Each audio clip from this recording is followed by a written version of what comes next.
What happens when a little girl from Detroit becomes the voice of a generation? With her dazzling smile, angelic voice, and unstoppable ambition, Diana Ross didn't just sing her way into our hearts. She redefined pop stardom. You'll be the only one. But behind the glamorous gowns and glittering stage lights lies a story filled with triumphs, drama, and personal battles. How did she rise to become the queen of Motown, and what scandals tested her crown?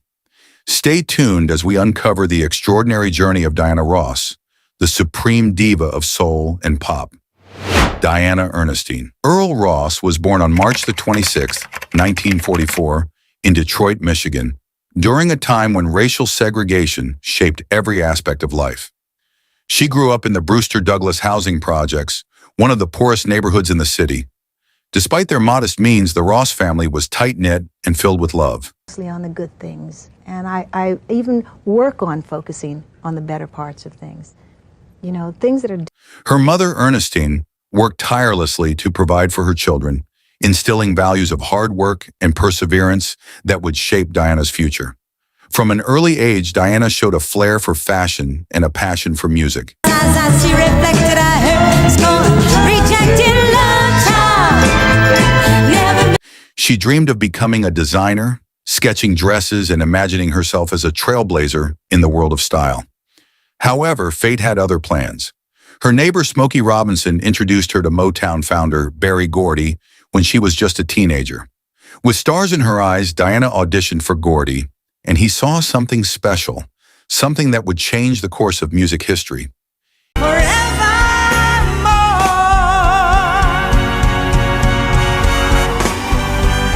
In 1959, Diana joined a group called the Primettes with her friends Mary Wilson, Florence Ballard, and Betty McGlone.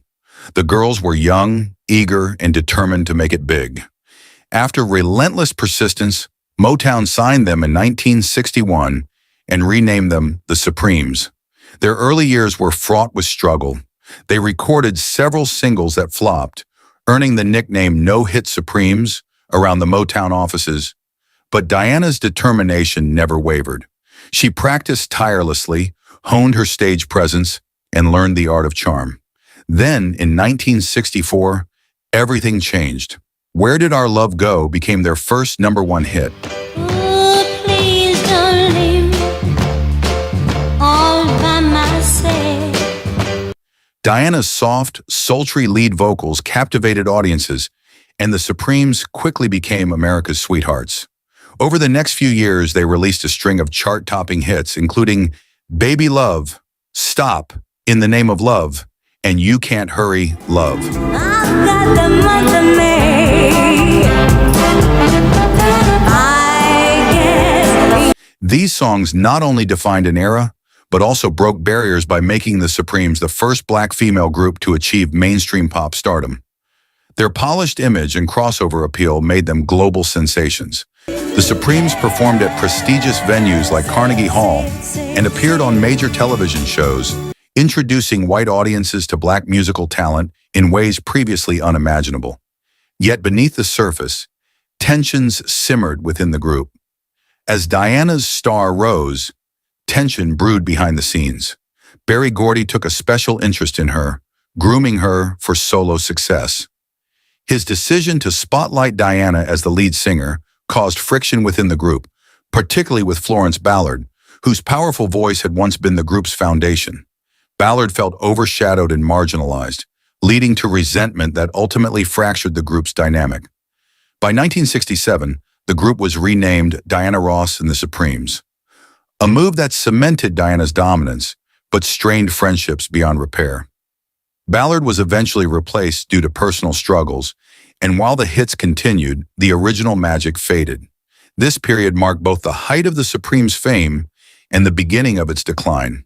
In 1970, Diana Ross left the Supremes to launch a solo career.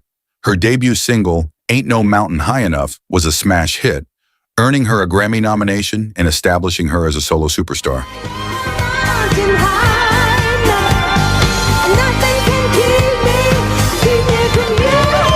She followed it with a string of classics, including Touch Me in the Morning, Love Hangover, and I'm Coming Out.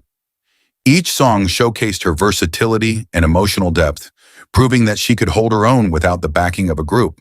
Ross wasn't just a singer, she was a force of nature. She dazzled on stage with her dramatic gowns, larger-than-life hair, and captivating presence. Her concerts were grand spectacles, and her star power was genres, moving seamlessly between soul, pop, disco, and even jazz. Her influence extended beyond music. She became a cultural icon whose every move was scrutinized and celebrated. Diana Ross's ambitions stretched far beyond the recording studio. In 1972, she made her acting debut in Lady Sings the Blues, playing legendary jazz singer Billie Holiday. The film was a critical and commercial success, earning her an Academy Award nomination for Best Actress, a rare achievement for a musician turned actor. Critics lauded her performance, noting her ability to convey Holiday's pain and resilience through subtle expressions and nuanced delivery. Her second major film role came in The Wiz, 1978, where she played Dorothy in an all-black adaptation of The Wizard of Oz. While the movie received mixed reviews, it remains a beloved classic for many fans. Starring alongside Michael Jackson, it solidified her place as a cultural icon who transcended traditional boundaries. Despite her professional successes, Diana's personal life was often tumultuous. Her relationship with Berry Gordy was passionate but complicated. They shared a deep connection, and he fathered her first child, Rhonda Ross Kendrick, though she married music executive Robert Ellis Silberstein while pregnant. The truth about Rhonda's paternity was kept a secret for years, fueling tabloid speculation. Her marriages were rocky. After divorcing Silberstein, she married Norwegian businessman Arne Nace Jr. in 1985. They had two sons, Ross Albert and Evan Ross, but the marriage ended in divorce amid rumors of infidelity.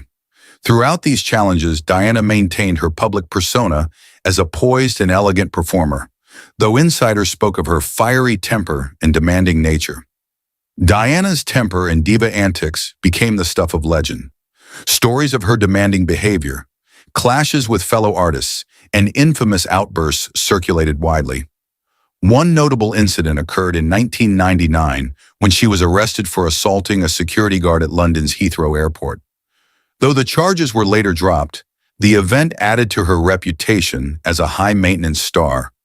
Despite these controversies, no one could deny her magnetism.